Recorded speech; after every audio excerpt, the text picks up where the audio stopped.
겨울방학 동안에 요 책을 체크체크 공통편하고 자이스토리 도캐력 완성이라는 요 두 권 가지고 이제 2월달까지 진도를 나가 볼 텐데, 요 체크체크 공통편은 말 그대로 우리 국어가 출판사별로 나눠져 있잖아요. 그래서 방학 동안만은 이제 모든 출판사를 다 통합해가지고 이제 배운다고 생각하시면 되고요. 자, 오늘은 일단 첫날이니까 일단 체크체크부터 진도 나가고요. 일단 몇 쪽을 펴시냐면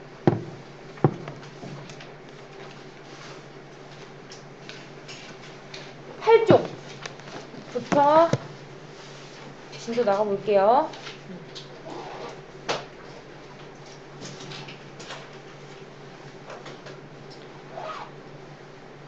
자, 8쪽을 보면 이제 시에 대해서 나와 있는데, 우리가 이제 뭐 중학교 1학년 때, 2학년 때 시에 대해서 한 번쯤 다 배우긴 했어요. 근데 마지막으로 시에 대해서 정리한다고 생각하고 한 번 더 배워보도록 할게요. 자, 일단 첫 번째 줄 보시면 시의 정의가 나와 있는데, 자, 시란 무엇이냐? 자, 사람의 마음속에 떠오르는 생각이나 느낌을 운율이 있는 언어로 압축하여 나타낸 문학의 한 갈래다라고 나와 있죠. 자, 일단 중요한 부분만 밑줄 한번 쳐보면, 자, 생각이나 느낌을 운율이 있는 언어로 압축하여 나타낸 문학의 갈래가 시다라고 볼 수 있죠.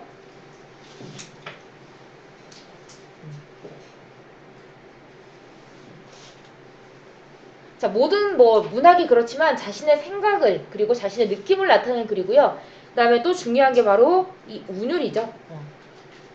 시는 다른 글이랑 달리 운율이 있는 문학이에요. 그래서 시를 뭐라고 부르지? 운문이라고 부르죠. 운율이 있는 문학이다 해서 시를 운문이라고 부르고요. 이거랑 좀 다른 얘기로, 자, 운문의 반대가 뭐야 얘들아?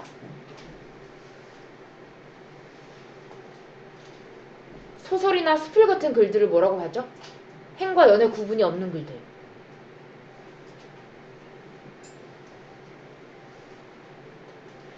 네, 산문이라고 부르지. 산문. 줄글. 그래서 운문과 산문을 합쳐서 문학이라고 부르죠.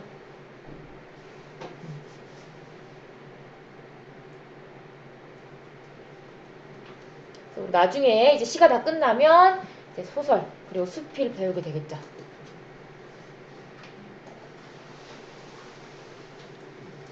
그리고 이제 압축했다라는 건 시는 다른 글에 비해서 길이가 이제 짧은 편이기 때문에 짧은 글에 시인이 하고 싶은 이야기를 다 집어 넣어야 하니까 압축했다라는 표현이 나오게 된 거죠. 자, 그 다음에 시의 구성 요소 보시면요. 주제, 운율, 심상인데, 일단 주제는 의미적인 요소로서, 자, 시에 담겨있는 시인의 생각, 즉 정서와 사상인데, 결국 이 주제라는 건 의도나 목적과 관련이 있죠. 시인이 이 시를 어떤 의도나 어떤 목적을 가지고 썼냐는 거예요. 그게 곧 그 시의 주제가 되겠죠.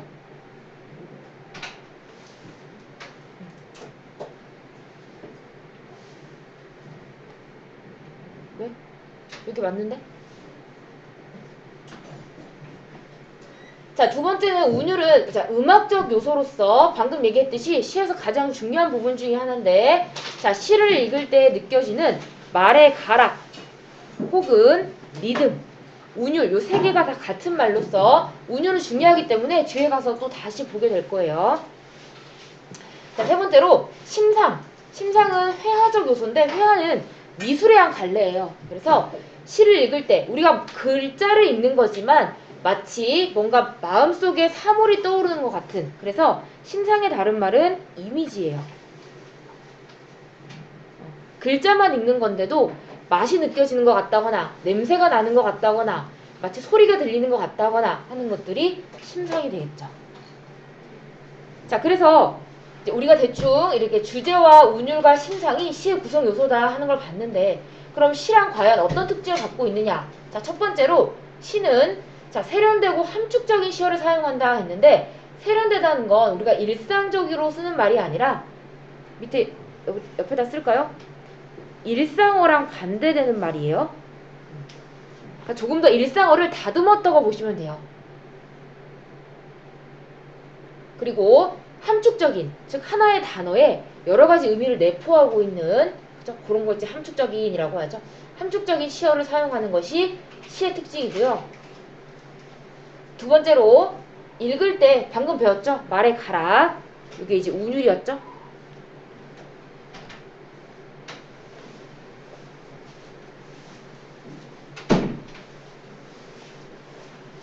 우리 친구 이름이? 정민재.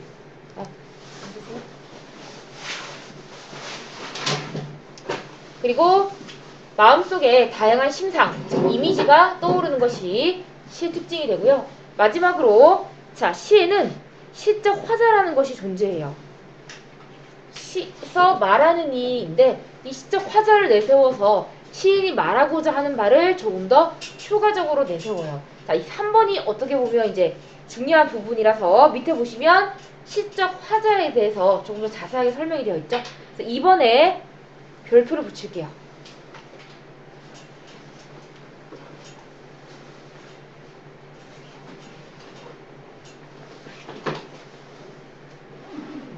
체크 책 8쪽이에요.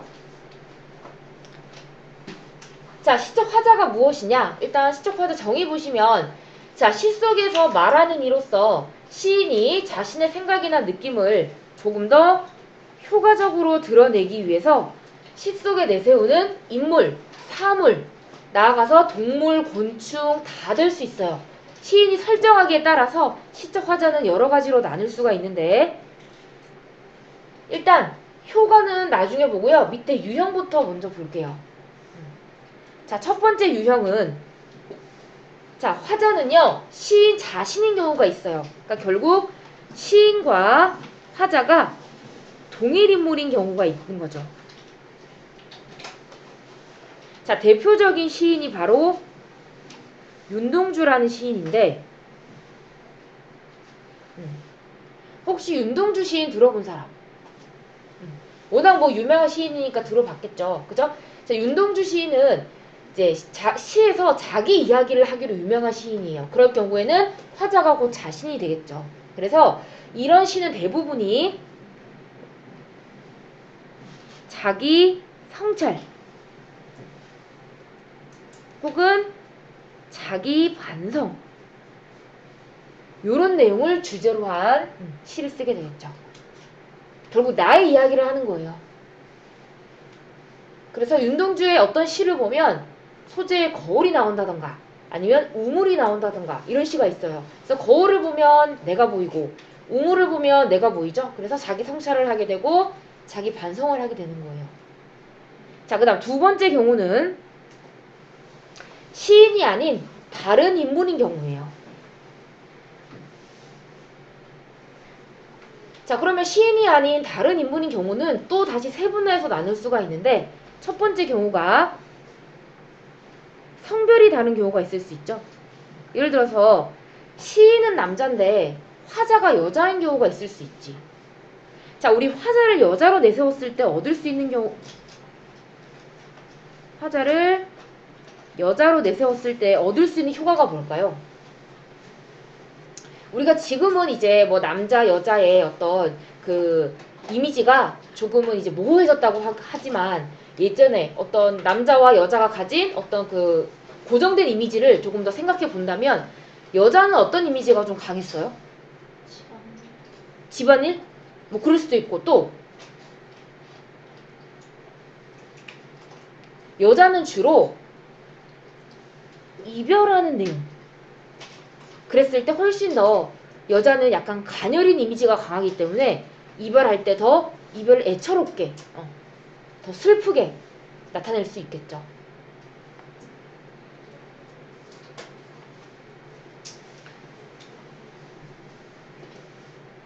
그리고 화자가 남자라면 남자는 어떤 이미지가 강했어 원래? 강한 이미지가 강했잖아. 그치? 그래서 남자를 화자로 내세우는 시에는 의지적이고 강인한 그죠? 내용의 시 뭔가 굳센 이미지 그런 내용의 시에 남자를 화자로 내세우는 경우가 많았죠. 그 다음에 여기 밑에 자리가 없어서 여기다가 쓸게요. 두 번째로 연령대가 다른 경우가 있는데 시인은 남자인데 아니 어른인데 화자가 어린아이인 경우가 있죠. 어린아이를 화자로 내세웠을 때 얻을 수 있는 효과가 뭘까? 어른에 비해서 아이는 어떤 특성을 갖고 있지? 순수해. 그래서 어린아이를 화자로 내세웠을 때는 순수한 내용의 시를 쓸 수 있어요. 어떤 동심.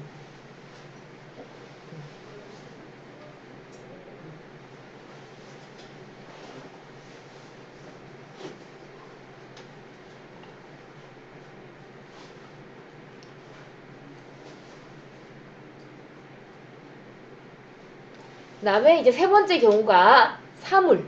그죠? 뭐 혹은 나아가서 뭐 동물일 수도 있고요.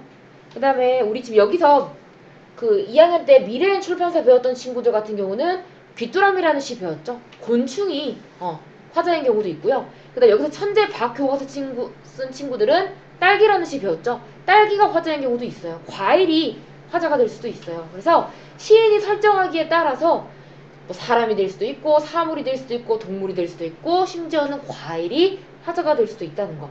설정하기에 따라서 뭐든 다 가능하다는 걸 염두에 두시면 되고요.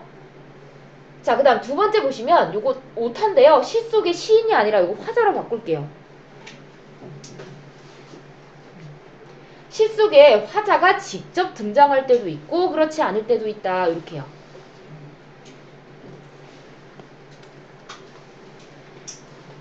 근데 화자가 직접 등장하느냐 등장하지 않느냐를 우리가 어떻게 하느냐. 직접 등장할 때는 시 속에 나라는 말이 나오고요. 그렇지 않을 때는 나라는 말이 안 나와요.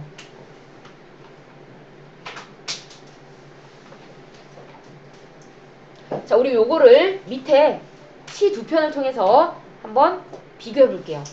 자, 먼저 왼쪽의 시는요. 김광섭의 성북동 비둘기라는 시인데, 자, 요 시를 한번 읽어볼게. 자, 성북동 산에 번지가 새로 생기면서 본래 살던 성북동 비둘기만이 번지가 없어졌대. 그럼 이때 번지, 원래 번지가 이 단어가 의미하는 게 뭐지? 그 사람이 사는 곳을 번지라고 하잖아. 그래서 이때 번지는요, 문명이에요, 문명.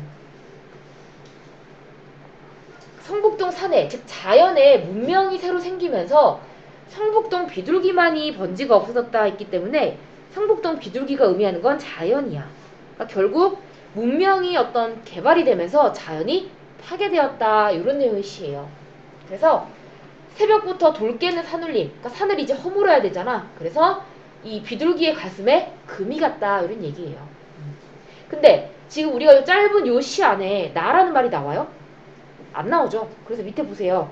여기 보시면 겉으로 드러나지 않는 시적 화자, 그러니까 나라는 말이 없기 때문에 드러나지 않는 시적 화자가 성북동 비둘기의 처지를 객관적으로 설명하고 있다라고 설명이 되어 있죠. 나라는 말이 없기 때문에 화자가 드러나지 않는 시라고 볼 수가 있고요.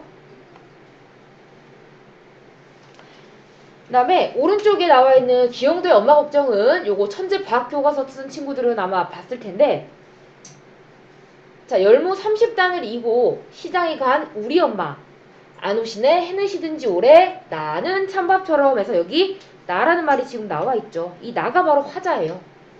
아무리 천천히 숙제를 해도 엄마 안 오시네 배춧잎 같은 발소리 타박타박. 지금 어린 시절에 내가 시장에 이제 배추를 팔러 간 엄마를 기다리면서 쓴 그런 내용의 시잖아. 그래서 나라는 말이 나와 있기 때문에 여기 밑에 보시면 시적 화자인 나가 빈방에서 외롭게 엄마를 기다리던 마음, 그런 걸 이제 표현하고 있는 시다라고 설명이 되어 있죠. 그래서 나라는 말이 있냐 없냐를 통해서 화자가 드러나지 않은 시, 드러난 시, 이렇게 구분할 수가 있는 거예요. 됐나요? 자, 그러면 오른쪽으로 넘어가서요. 이번에는 3번에 운율 한번 같이 볼게요. 자, 아까도 얘기했듯이 시는, 시의 다른 말이 운문일 정도로 시는 운율이 아주 중요한 건데, 겉으로 드러나느냐 드러나지 않냐에 따라서 운율의 종류는 두 가지로 나누어져요. 그래서 3번 칸에 내재율이라고 쓰시면 돼요. 요때 내와 외는 한자죠. 이 내가 안 내자. 이때 외는 바깥 외자가 되겠죠. 그래서 내재율 할 때 내는 안 내자니까 겉으로 드러나지 않는 운율. 외형률 할 때 외가 바깥 외자니까 겉으로 드러나는 운율이 되겠죠. 시라면 무조건 운율이 존재하는데 드러나느냐 드러나지 않냐의 차이일 뿐이에요.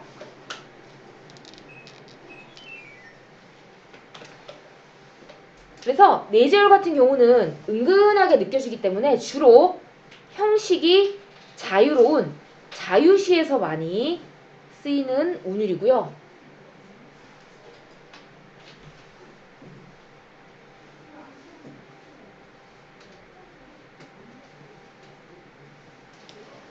자유시는 대부분이 현대시예요. 꼭 그런 건 아니지만 대부분이 현대시예요.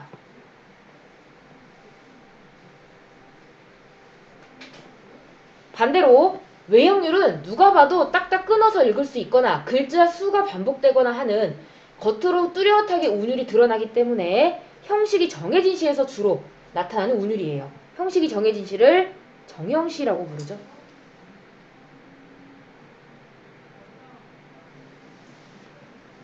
형식이 정해졌다 해서 정형시.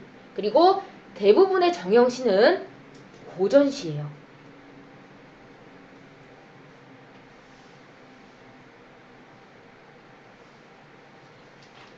고전시라 하면 시조나 민요 이런 게 되겠죠.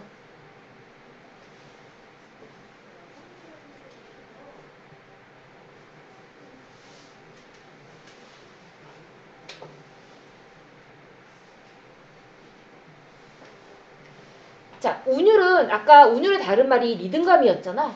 리듬은 노래에도 있죠. 그래서 운율을 쓰게 되면 노래를 부를 때와 같은 리듬 효과를 주고 그래서 시의 음이랑 잘 어울려서 시의 전체적인 분위기를 자아내는 것이 운율의 역할이에요. 운율은 시에서 아주 중요한 역할을 담당하고 있다. 이렇게 보시면 되고요. 그럼 운율은 어떨 때 생기느냐? 자, 일단 전체적인 걸 보시면 지금 공통적으로 들어간 말이 반복, 반복, 반복, 반복, 반복이야. 뭔가가 반복될 때 운율이 생긴다고 볼 수 있죠. 일단 첫 번째, 자, 같은 의문의 반복이다 라고 되어 있는데 이 의문은 문법에서 나오는 개념인데 우리가 중3 때 이제 올라가면 이 의문이란 걸 문법에서 배우게 될 거예요. 일단 의문은 자음과 모음을 합쳐서 의문이라고 해요. 어떤 자음이나 어떤 모음이 계속해서 반복되면 운율이 생겨요. 자, 옆에 예시를 보세요. 찰박거리는 맨발들이라는 요 시에서는 지금 뭐가 반복되느냐? 여기 리을, 리을, 리을 혹은 니은, 그죠? 니은, 니은. 니은하고 리을의 음이 반복이 되죠. 그래서 옆에 나와 있지만 니은하고 리을의 음이 반복되고요. 추가로 조금 더 쓰자면 미음, 니은, 리을, 이음 요 네 개의 음을 울림소리라고 부르는데 이 울림소리를 시에서 쓰게 되면 밝고 경쾌한 시가 돼요. 요 네 개만 그래요. 요 네 개만. 그래서 특히 아이들이 많이 듣는 동요 있죠. 동요에 저 네 개의 자음을 많이 써요. 자, 두 번째는 같거나 비슷한 시어. 시어는 시에 사용된 단어죠. 식구는 시에 사용된 구절이고요. 시어나 식구를 반복했을 때도 운율을 형성할 수 있는데 첫 번째 시를 보시면 먼 훗날 당신이 찾으시면 그때 내 말이 잊었노라. 당신이 속으로 나무라면 무척 그리다가 잊었노라 했는데 여기는 두 가지가 다 사용됐죠. 일단 구절 보시면 자, 먼 훗날 당신이 찾으시면 했을 때 뭐뭐 하면 잊었노라. 뭐뭐 하면 잊었노라 라고 지금 문장 위아래가 시구가 비슷해. 구절이. 그죠? 그 다음에 잊었노라라는 단어 자체도 반복되고요. 그러니까 여기는 시구, 시어 둘 다 반복된 거지.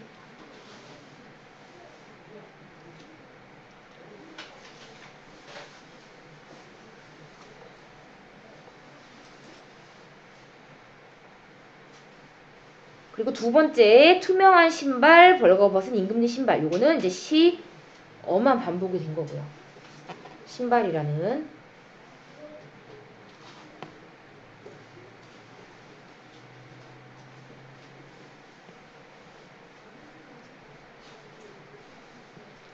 자, 세 번째로 같거나 비슷한 문장 구조를 반복했을 때도 운율을 형성할 수 있는데 요거는 책에 쉽게 나와 있죠. 내를 건너서 숲으로, 고개를 건너서 마을로.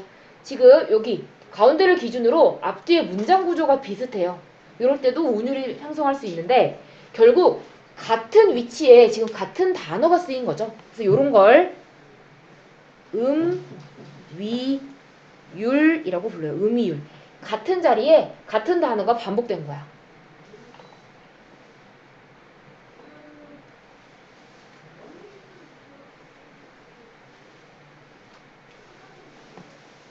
다음은 글자 수를 반복했을 때도 당연히 운율을 형성할 수가 있겠죠. 자, 봄바람 하늘 7글자, 넘노는 길에 5글자. 다음 연분홍 살구꽃이 7글자, 눈을 틉니다 5글자. 자, 7575, 7호조로 7글자 5글자가 계속해서 반복돼요. 그래서 글자 수를 반복해서 운을 형성하는 것은 음수율이에요.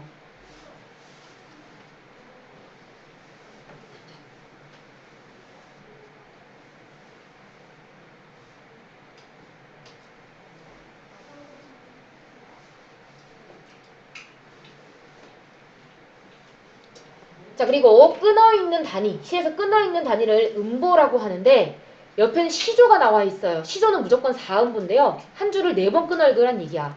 이 몸이 끊고, 죽고 죽어 끊고, 100번 끊고, 고쳐 죽어 하면 한 줄이 4덩어리죠. 밑에도 백골이 끊고, 진토되어 끊고, 넋이라도 끊고, 있고 없고 하면 한 줄을 4번 끊으니까 여기 지금 4음보라고 되어 있죠. 그죠? 그래서 이렇게 끊어있는 단위를 반복해서 운을 형성하는 건 음보율이에요. 그래서 음수율, 음이율, 음보율 이렇게 세 가지가 있죠.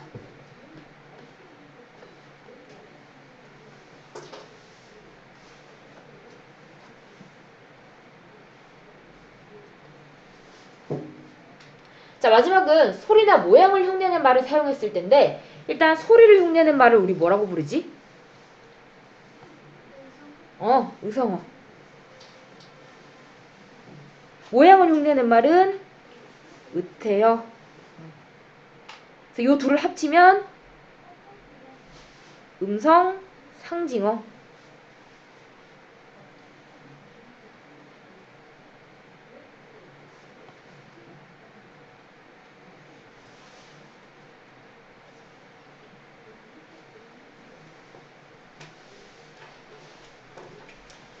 그래서 음성 상징어를 사용했을 때도 운율 형성할 수가 있어요. 그 이유가 뭐냐? 음성 상징어는 한 번 나오는 게 아니라 송이가 아니라 송이, 너울이 아니라 너훌너울 이렇게 나오기 때문에 운율을 형성할 수가 있죠. 이렇게요. 2번씩. 둘 다 요거는 지금 의성어네, 이제 의태어네요. 그죠? 꽃이 떨어지는 모양, 나비가 날아가는 모양이니까 둘 다 의태어가 되겠죠.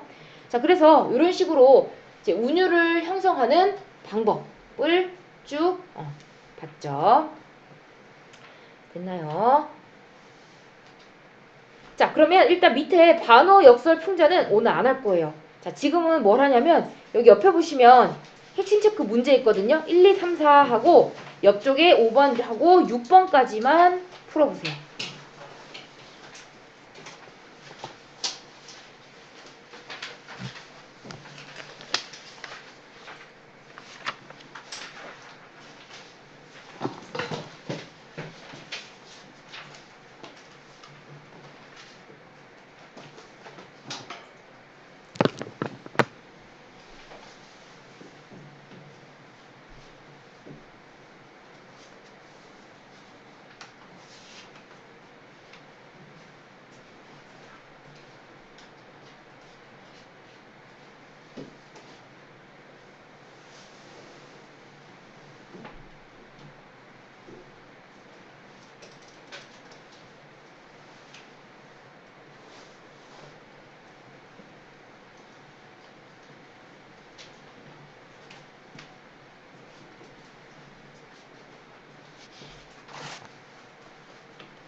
시간 더 필요한 사람 있니?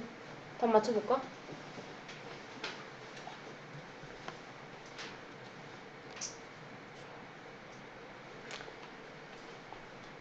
자, 불러볼게. 자, 1번 보면, 자, 시는 그 시인의 생각이나 느낌을 이제 표현한 문학이다 했는데, 자, 무엇이 있는 언어로 했을까? 여기 빈칸에 운율 쓰면 되고요. 채점하세요. 자, 이번에 시인은 자신의 생각을 효과적으로 전달하기 위해 누구? 화자 혹은 뭐 시적 화자 이렇게. 그 다음에 시어는 정서 표현이에요? 정보 전달이에요? 자신의 감정이니까 정서 표현을 중점. 그리고 사전을 찾았을 때 나오는 말이 아니죠. 상징적 의미를 지니는 시어를 사용하고요. 그리고 시적 화자에 따라서 시의 분위기가 달라지겠죠. 어조는 말투예요. 시의 말투. 그 다음에 오른쪽 5번. 자, 운율이 겉으로 드러나지 않고 은근히 느껴져요. 내재율. 다음 일정한 규칙에 따라 겉으로 드러나는 것 외형률 5. 자, 여기까지 혹시 질문 있는 사람 있을까? 있어요? 네.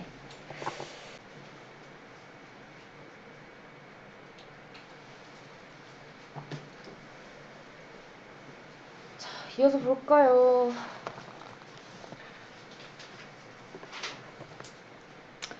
자, 여기 5번에 보시면 작품에 반영된 사회문화적 상황이라고 돼 있죠.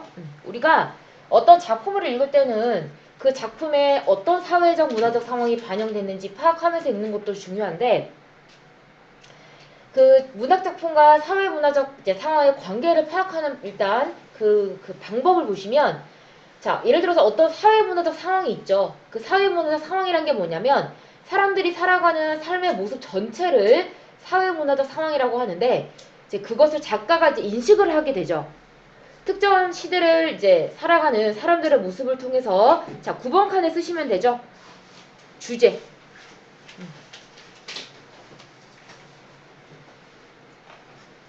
주제를 전달하고자 이제 글을 쓰게 되는 거지. 그러면 하나의 문학 작품으로 탄생을 하게 되는 거예요. 당대의 사회 문화적 상황을 토대로 창조된 세계가 바로 문학 작품이 되고, 우리는 그걸 통해서 이제 독자들이 우리란 독자가 그걸 읽고, 아, 당시의 사회 문화적 상황은 이러이러했구나라고 간접적으로나마 그걸 우리가 체험할 수가 있는 거죠. 자, 그래서 시에 드러난 사회문화적 상황을 그러면 어떻게 파악할 수 있느냐.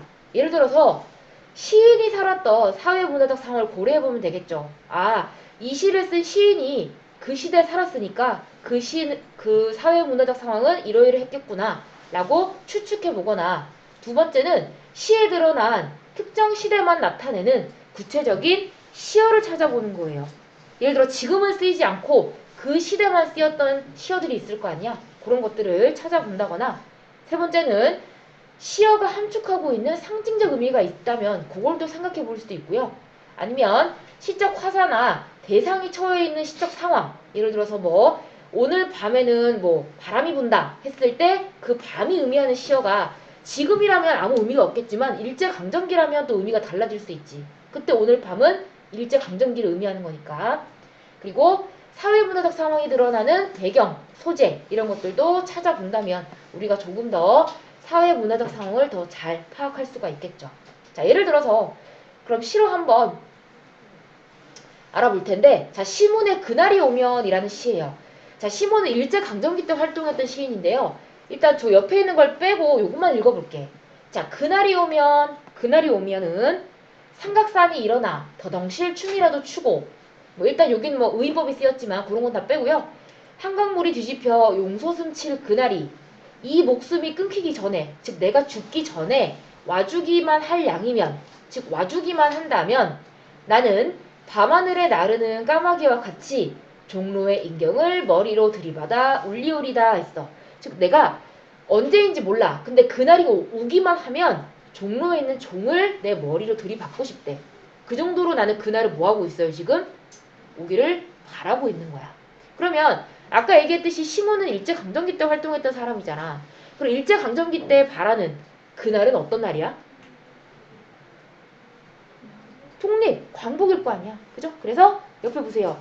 시인이 살았던 시대가 언제? 일제강점기예요. 그래서 그날이 언제가 되는 거예요? 그러면 조국 광복의 날이 되는 거죠. 그래서 이 화자가 바라는, 그죠? 염원, 소망은 뭐다? 광복에 대한 염원이다 하는 걸 우리가 알 수 있는 거죠. 만약에 시문이 어떤 사람인지 몰라, 어떤 시대에 살았던 사람인지 몰라, 그러면 이 그날이 또 다른 날로 해석될 수가 있는 거예요. 근데 시문에 대해서 이제 알게 된다면 이게 일제강점기 때 이 사람이 원하는 날이 광복이구나 하는 걸 또 알 수가 있게 되는 거죠. 자, 마지막 6번. 자, 시에서의 심미적 체험인데요. 심미적 체험이 무엇이냐? 자, 일단 다양한 체험을 통해서 어떤 대상이나 구체적인 상황에서 우리가 감동이나 깨달음을 얻고요. 그 속에서 결국엔 아름다움을 느끼는 것을 심미적 체험이라고 해요. 자, 근데 일단 우리는 지금 배우고 있는 게 문학이기 때문에 이 문학을 통한 심미적 체험을 봐야 하는데, 자, 작가와 독자 사이에서의 심미적 체험은, 자, 작가는 자기가 현실에서 느낀 어떤 문제의식, 난 이런 걸 글로 써야겠어, 혹은 난 이걸 보고 감동받았어, 이런 것들을 이제 문학으로 쓰겠죠. 시나 소설. 그러면 그걸 다듬겠죠, 글로. 그래서 표현을 하는 거예요. 시로 써요. 그러면 독자는 그 문학을 감상하면서 작가의 경험을 간접적으로 체험을 하죠. 그리고 자신을 성찰하게 되는 거죠. 자, 그러면 독자는 이제 자신을 성찰하고 뭔가를 느꼈겠죠? 그러면 독자는 문학을 통한 심미적 체험을 또 다른 독자랑 공유할 수도 있고요. 아니면 자기들끼리 비교를 할 수도 있겠죠. 그래서 자신의 심미적 인식을 점점점 확장해 나가는 거예요. 자, 그걸 예로 한번 볼게요. 자, 시에서의 심미적 소통이라고 되어 있는데요. 작품 하나가 있어요. 제목이 제망매가라는 작품이에요. 요거는 고등학교 올라가면 배우는 작품인데, 자, 제망매가 할 때 요게 한자예요. 이게 제사 지낼 때 제자고요. 망이 망할 망자고요. 매자가 누이 매자예요. 가는 노래 같자고요. 그래서 결국 죽은 누이를 한자를 뭐 굳이 뭐 중요한 건 아니지만 풀이해주면,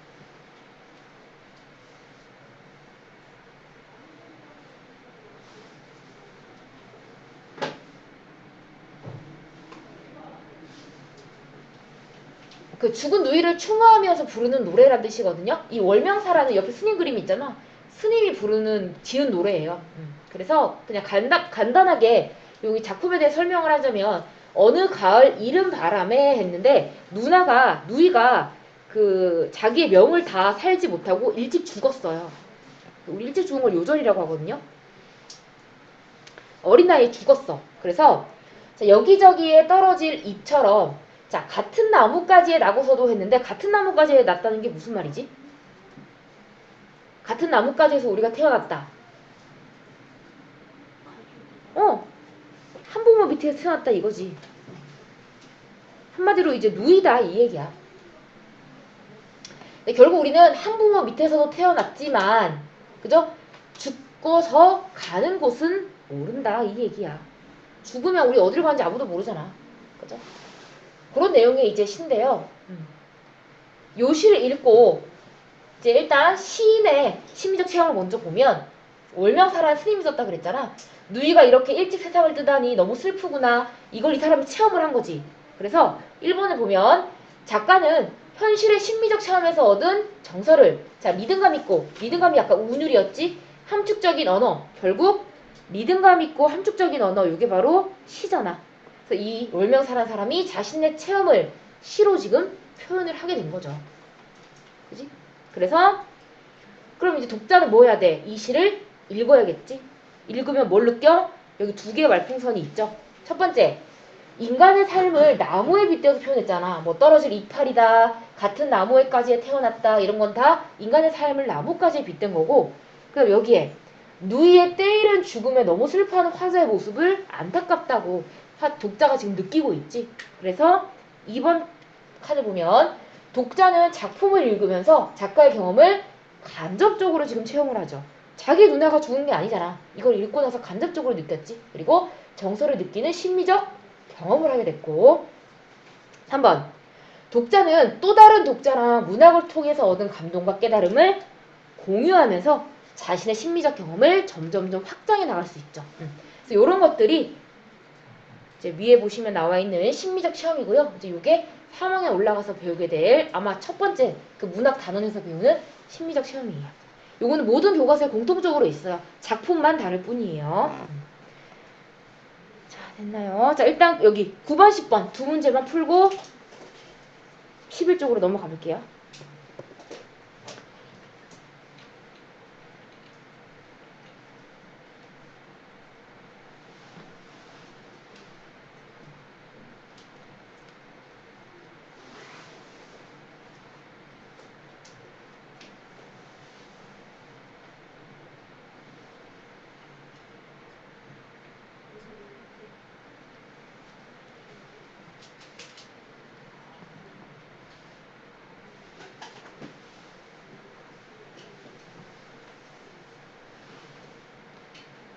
자, 어렵지 않으니까 바로 답 맞춰볼까? 자, 9번에 작가는 작품의 당대 사회문화적 상황을 반영해서 주제를 전달하겠죠.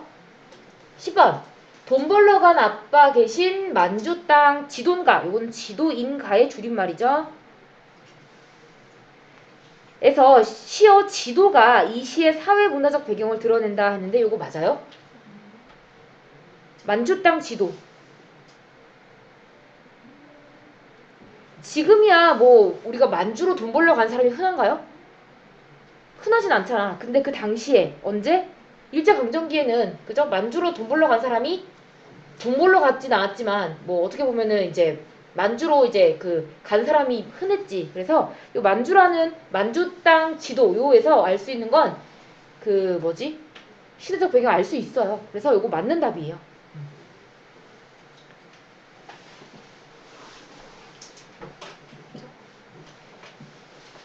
자, 그 다음에 11쪽으로 넘어가서요.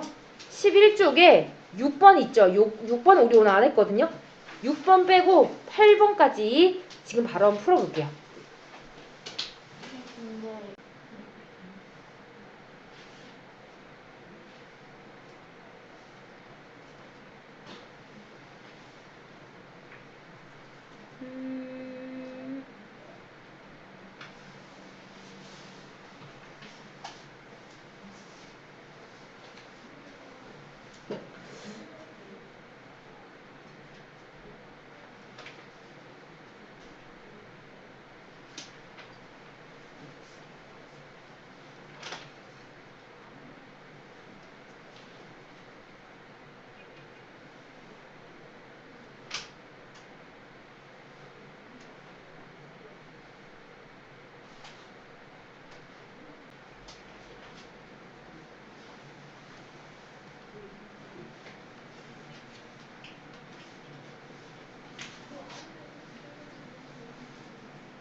시간 더 필요한 사람 답 맞춰볼까요? 자, 1번 보시면 자, 보기의 운율 형성 방법에 대한 설명으로 적절한 거 답 2개 고르셔야 돼요. 자, 일단 요거 시조인데요. 시조는 아까 무조건 4음보라 그랬죠? 그래서 이 몸이 죽고 죽어 200번 고쳐 죽어 백골이 진토되어 넋이라도 있고 없고 임양한 일편단심이야 가실줄이 있으랴. 이렇게 한 줄이 요거 초장, 중장, 종장을 네 덩어리가 나오게 끊어서 읽으면 되기 때문에 일단 4음보고요.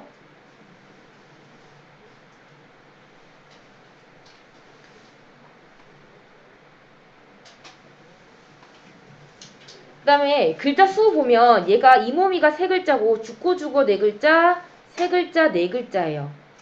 밑에도 보면 세 글자, 네 글자, 여기가 네 글자긴 하지만 대략적으로 글자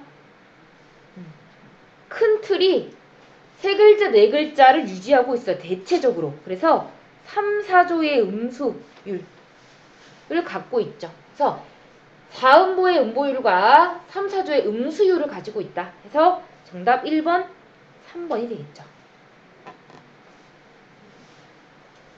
채점하시고요. 2번에 자, 시 속에서 말하는 이로 시 속에서 내세우는 인물은 요거 화자 쓰시면 되죠. 화자 혹은 시적 화자.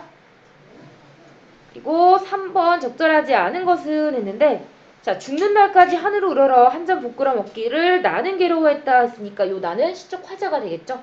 자, 이 화자의 또 다른 말이 바로 서정적 자아예요. 이 서정적이 감정을 불러일으키는 이런 뜻이거든요. 그래서 일단 1번은 맞는 얘기예요. 2번 화자는 시의 분위기 형성하고요. 다음 시인 대신 말하는 사람이죠. 또 아까 얘기했듯이 윤동주는 자기 자신, 시인과 화자가 일치하는 시인이라고 했잖아. 그럴 때는 고백적인, 자기 반성적인 확률이 높다 그랬죠. 틀린 건 5번이죠. 자기 생각을 더 효과적으로 잘 드러내고자 설정하는 게 화자죠. 그래서 5번이 틀렸죠.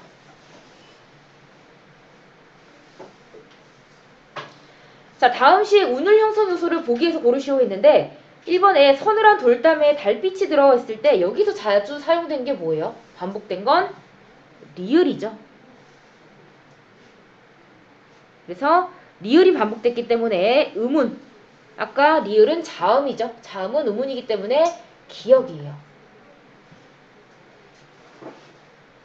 그 다음에 2번 같은 경우는 해야, 고운 해야, 해야소사라 라는 해라는 단어가 반복됐죠. 디귿. 3번 먼 훗날 당신이 찾으시면 그때 내 말이 잊었노라. 요거는 먼 훗날 당신이 찾으시면 그때의 내 말이 잊었노라 라고 한 줄을 세 덩어리로 끊어서 읽는 요거는 3음보의 반복이에요. 니은.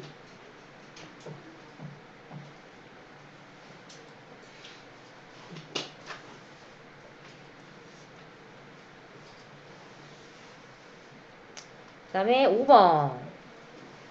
자, 시에 대한 설명으로 알맞지 않은 것은 했는데 읽을 때 리듬감 생기죠. 운율이 있으니까요. 시인의 생각을 자세하게 표현하나요? 아니요. 함축적으로요. 아까 압축적으로 했으니까 2번이 틀린 말이죠.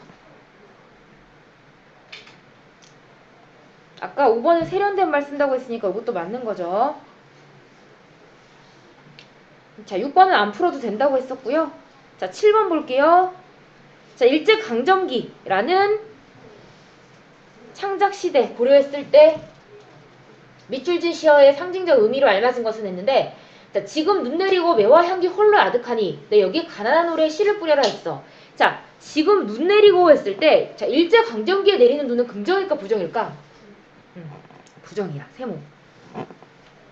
그 다음 매화 향기가 혼자 아득하대. 그러면 일단 혼자 아득하다. 뭔가 외로운 느낌이야. 그럼 일제 강점기에 외로운 거니까 얘는 긍정일 확률이 높겠죠. 근데 알아두세요. 매화는요. 겨울에서 봄으로 넘어갈 때 가장 먼저 피는 꽃이에요. 그래서 매화는 옛날부터 절개, 지조 이런 걸 상징하는 선비의 꽃이었어요. 그래서 굉장히 긍정적인 의미의 꽃이야. 임금한테는 굉장히 충성 이런 꽃이에요. 그럼 답 몇 번? 특히 향기가 아득하다 했어요. 향기. 그러면 기운이겠죠. 1번이에요. 부정적 당연히 아니고 이미 이루어진 것도 아니고요. 그죠?